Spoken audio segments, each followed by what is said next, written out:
This occurred when I was 12 years old, an age where I was aware of my surroundings and had a decent sense of danger, yet still young enough to attract a certain type of creep.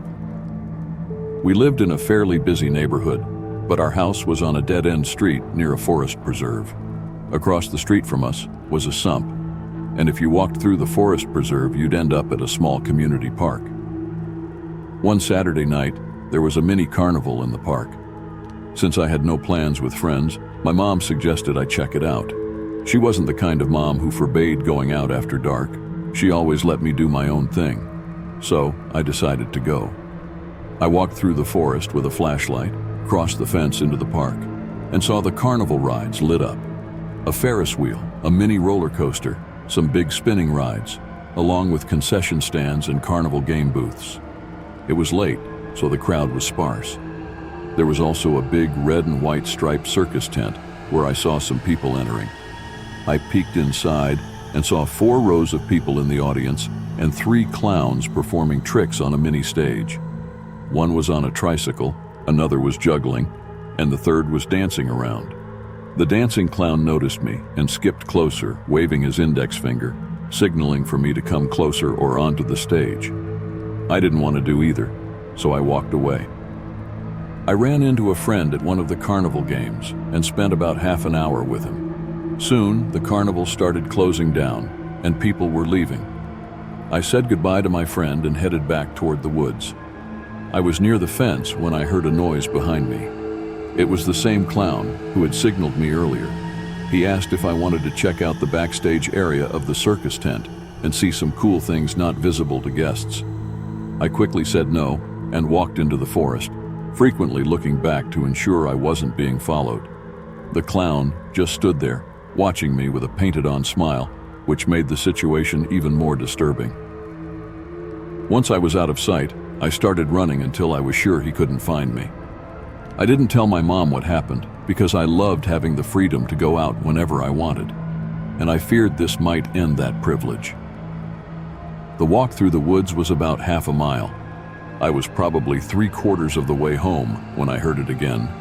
This time, I immediately felt sick. I turned and saw the same clown emerging from the darkness into the light of my flashlight. When he was close enough, I threw the flashlight at him and ran towards my house. I heard him close behind until the road became visible. Then I heard him turn back. When I got home, I was out of breath, as if I had run a marathon. My mom, of course, was concerned. I didn't want to tell her what happened, so I lied and said I had jogged the whole way back.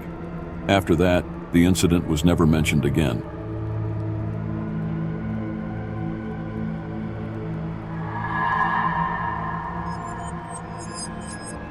Until the age of 14, I always had a fear of clowns, stemming from my first encounter with one at the age of 5 at a county fair on a cold Tuesday night in November during a school break.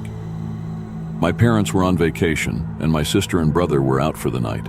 My friend, whom I'll call B, wanted to come over so we could walk to the fair a couple of blocks away. So he came over. We walked to the fair, which was set up in a large, empty parking lot. We wandered around for a while, playing carnival games, and then we ran into a clown. He didn't speak. He just smiled, bounced around, and made silly hand motions. He looked more like a mime than a clown, and seemed to inch closer to us every few seconds. B and I decided to leave. B patted the clown on the shoulder as we walked away. It felt weird. I told B it was more creepy than weird, and he agreed. We were walking back to my house on the quiet Tuesday night neighborhood roads when we heard footsteps behind us. We turned around but saw no one. This continued for a few more minutes. B said he was freaked out and wanted to go home, but I convinced him to stay with me and hang out at my place. Honestly, because I was scared now, we were sure someone was following us. We reached the front of my house. I dug through my pocket, took out my keychain, and started looking for the right key out of the 3 in the dark. That's when B nudged me to turn around. There, hiding in the next-door neighbor's bushes, was the clown, staring at us. When he noticed we had spotted him, he emerged from the bushes and started walking towards us. I panicked, trying each of the 3 keys until the door finally opened. We rushed inside and slammed the door behind us. I called my parents right away, and they told us to arm ourselves and hide upstairs. We went up to my little brother's room and looked out the window. The clown was standing in our driveway, looking up at the window we were at, as if he was waiting for us. I shut the blinds, and we both ducked down, breathing heavily and panicking. Within 10 minutes, he was gone. I guess he gave up, or at least we think he was gone. For all we knew, he could have been hiding somewhere on the property all night. I'm just happy we made it home in time.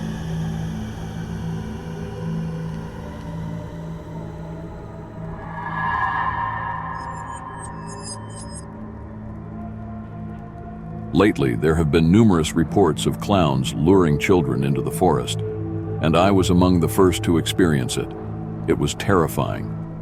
I want to remain anonymous, just in case the clown finds out who I am. Here's what happened. I'm 14 years old and live in a small town in South Carolina with a population of around 130 people. As summer was ending, I had a job at the local lumber yard. It was a great job. I helped customers load lumber into their vehicles, which kept me physically fit. The best part was that my house was exactly 1 mile away, so I walked to and from work every day. After a long day of hauling lumber, my work was done. At around 9:30 p.m., I began walking home. The moon started lighting up the road, and the sun had set below the hills. There are no other houses between the lumber yard and my house. Our town is very rural. The road home has hills that peak high enough that you can't see what's on the other side until you crest them. The road is narrow with no shoulder, but it was freshly paved. Trees line the road, and the vegetation is thick, with a few game trails leading to the road. The sound of crickets and frogs was like an orchestra. The walk home usually takes about 30 minutes. I've done it so many times that I entertain myself with music. I put in my earbuds, turned on some tunes, and started walking. I was about halfway home when I heard high-pitched cackling laughter. "What the hell was that?" I said aloud. I took out my earbuds and stopped. I thought it might have been part of the music, but it didn't fit the song. I stood motionless, listening for the sound again. However, the frogs croaking were so loud that even a scream couldn't be heard. I dismissed it and continued walking home. The next day, I started my shift at 2 p.m. I began my walk to work around 1:30. Everything seemed normal. It was a beautiful day. I usually looked down at my feet and kicked any rocks I saw, finding it oddly satisfying as they skipped across the fresh pavement. I kicked a rock, and it landed next to something strange in the dirt on the side of the road. It was a bright red ball. I picked it up, squeezed it, and it squeaked. I immediately recognized it as a clown nose. What the hell is this doing out here, I thought. I kept it and took it to work to show the other staff. I even put it on and honked it, getting a few laughs. The day went on as usual, and around 9:30 p.m., I clocked out and started my walk home. I had forgotten my earbuds at home, so I couldn't listen to my usual music. I saw a faint figure about 150 yards away that looked like a deer standing in the middle of the road. It was hard to make out as the fog covered the ground, and the moonlight silhouetted the figure. As I got closer, it scampered into the forest. Little did I know, it was something much more sinister. I passed the spot where the figure had disappeared into the woods. As I walked by, I heard footsteps about 20 yards behind me. I thought it was strange, since deer don't usually come back once they're scared off. Before I could look back, I heard, "Hey there." I turned to see a clown standing in the middle of the road with his hands behind his back. He wore baggy, dirty clown clothes with faded colors. His makeup was smeared and his eyes were black.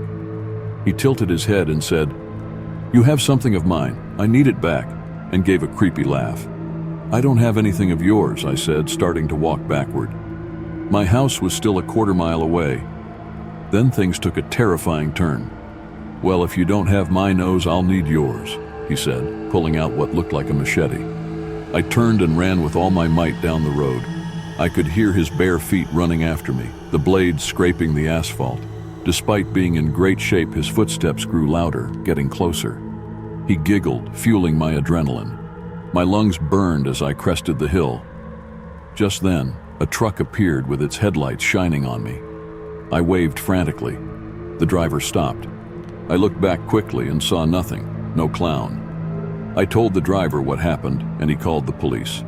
I'll never make that walk again. I have no idea how the clown got there or why he waited for me. I've never seen any vehicles parked there, nor are there any houses nearby. This was my worst nightmare come true. Now I hear this is happening to others too. Clowns hiding in the woods, stalking people. Is this a cult? A group of scary clowns with a goal to terrify? I have no idea. But I'll never walk in the dark or see clowns the same way again.